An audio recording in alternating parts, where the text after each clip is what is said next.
اور ایک دن میں دہلی کے اندر 40,000 صرف علماء قتل کیے گئے. 40,000. انگریز نے ایک قانون پاس کیا 1857 کے بعد. ہندوستان میں انگریز نے جب مغلوں کی اسلامی حکومت ختم کی تو انگریز اپنی حکومت مستحکم کرنے کے در پہ تھے کہ ہماری حکومت کیسے پکی ہوگی. ہر حکمران کو یہ خیال ہوتا ہے کہ میری حکومت مضبوط ہو جائے. تو انگریز کو اپنی تمام ایجنسیوں نے یہ رپورٹ دی کہ حکومت آپ نے حنفیے سے لی. سارے بادشاہان جو ہندوستان میں حکومت کر چکے سب احناف تھے. تو آپ ایسا کام کریں کہ حنفی کمزور ہو جائے. تو اس نے کہا کیسے کام کروں؟ اس نے کہا ایک تو ان سے مذہبی اختلاف پیدا کرے کہ بھئی یہ لوگ امام کی اقتداء میں آمین زور سے نہیں کہتے، امام کے پیچھے فاتحہ نہیں پڑھتے، رفع یدین نہیں کرتے. جب ان کی مسجدوں میں شر شور کھڑا ہو جائے گا تو یہ حکومتیں منتقل کرنا اور تم سے چھیننا بھول جائے گی.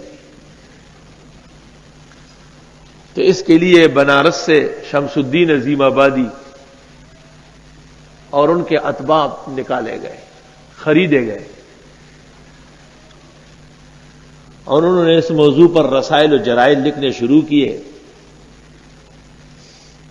عجیب بات ہے کہ جو آمین کہتے ہیں لیکن آہستہ، ان کے خلاف کتابیں لکھی. جو نماز پڑھتے ہیں لیکن صحیح نقول کے مطابق امام کی اقتداء میں فاتحہ نہیں پڑھتے، ان کے خلاف کتابیں لکھی. لیکن جو سرے سے نماز نہیں پڑھتے تھے ان کے خلاف کوئی کتاب نہیں لکھی. تو جھگڑا کھڑا ہو گیا مقلد اور غیر مقلد کا. انگریز عدالت میں مقدمہ چلا گیا، اس میں کچھ سکھ جج بھی تھے. ایک فریق نے دلائل دیے کہ آمین زور سے کہنا سنت ہے، دوسرے فریق نے دلائل دیے کہ آمین آہستہ کہنا سنت ہے. آہستہ کو سر کہتے ہیں اور زور سے کو جہر کہتے ہیں. جب دلائل مکمل ہو گئی اور ججز نے ججمنٹ دی تو اس فیصلے میں یہ لکھا کہ ہم نے ہمارے پنچایت نے اور پورے بینچ نے اسلام کے دلائل فریقین سے سن لیے. اب اس نتیجے پہ پہنچے کہ حقیقی دین اسلام میں آمین بالجہر بھی ہے اور آمین بالسر بھی ہے. لیکن جھگڑا آمین بالجہر اور بالسر پر نہیں ہے، ایک تیسرا آمین ہے آمین بالشر، اس پہ جھگڑا ہو رہا ہے. اس کی کوئی گنجائش اسلام میں نہیں ہے. وہ جو زور سے آمین، یہ آمین بالشر والے ہیں، اشرہ شر الشیطان. تو مسئلہ شافی اور حنبل سے اختلافی نہیں ہے. دا سلور والا مذہب سر یہودی او ما او تاپا کے پیدا کرو اختلاف. وہ تو ایک گھر کے 4 افراد ہیں. یہ اسرۃ صالحہ، وہ تو جیسے چچے اور ماموں کا آپس میں اختلاف ہوتا ہے. یہ جو پرایا آدمی غاصب و ڈاکو آیا ہوا ہے، اس نے ایک نیا طرز کا اختلاف ڈالا ہے اور لوگوں کو اسلام سے نکالنا چاہتے ہیں مسائل فروع سے. تو ایک تو یہ جماعت وجود میں آئی انگریزوں کی کوشش سے. اس جماعت کا انگریز کے ہندوستان میں آنے سے پہلے پوری دنیا اسلام میں کوئی ثبوت نہیں، کہیں بھی نہیں.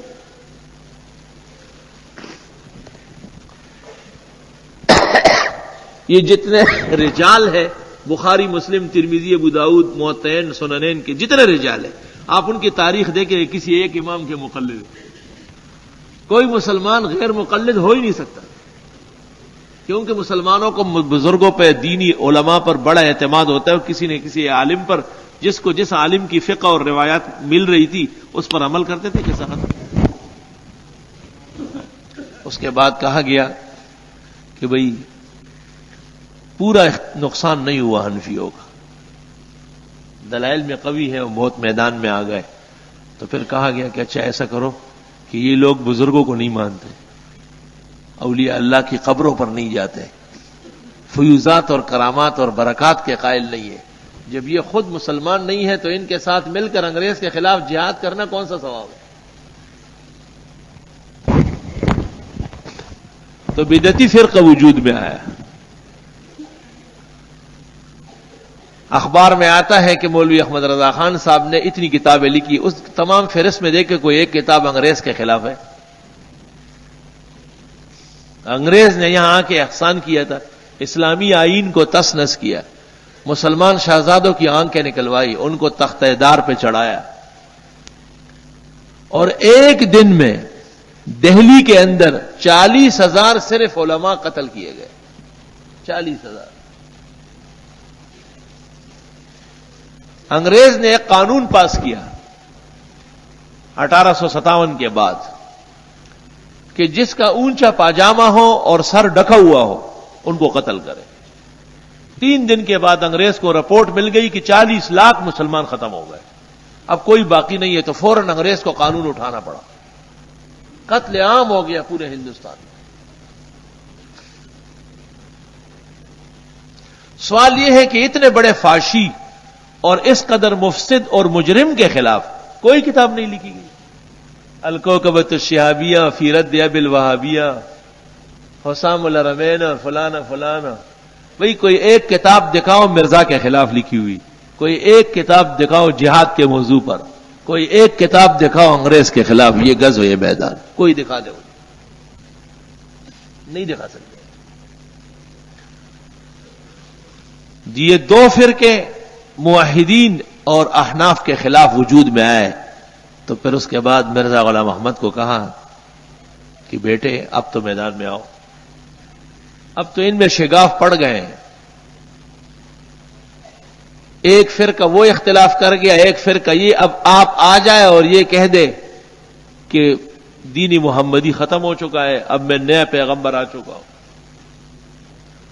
سوال یہ کہ ہندوستان کے اتنے غیور مسلمان، انہوں نے مرزا کو کیسے برداشت کر لیا جو اپنے آپ کو نبی، یہ ان کے اس اختلاف کی وجہ سے لوگوں کو شک شبہ پیدا ہو گیا کہ جب یہ مسئلہ ایسا ہو سکتا ہے جیسے احمد رضا خان کہہ رہا ہے، یہ مسئلہ ایسا ہو سکتا ہے جیسے شمس الدین عظیم آبادی کہہ رہا ہے، تو ہو سکتا ہے مرزا بھی صحیح کہہ رہا ہے۔ شک شبہ پیدا کیا، شک شبہ، اور ماحول مختل ہو چکا تھا، انگریز مسلط ہو گیا تھا، دہلی کی حکومت تخت و تاراج ہو گئی تھی، اسلام کی عظمت رفتہ ختم ہو گئی تھی، مسلمان ہر طرح کی ابتری اور پریشانی میں مبتلا تھے۔ یہ 3 فرقے ہیں جنہوں نے آئین اسلامی کو روکا ہے۔ آج بھی پاکستان کے اندر جب تک ان کو لگام نہیں دیا گیا قطعی طور پر اسلام نافذ نہیں ہو سکتا ہے، اچھی طرح یاد رکھو۔ بالکل یہ 3 رکاوٹ ہے، چوتھی کوئی رکاوٹ نہیں، یہ 3 رکاوٹ ہے آپ کے سامنے آئے گی۔ آپ 1000 بار ان سے مل بیٹھے، ان سے کام لیں، جب وقت آئے گا تو جیسے بچو آپ کو ڈستا ہے اسی طرح ڈسے گا آپ کو۔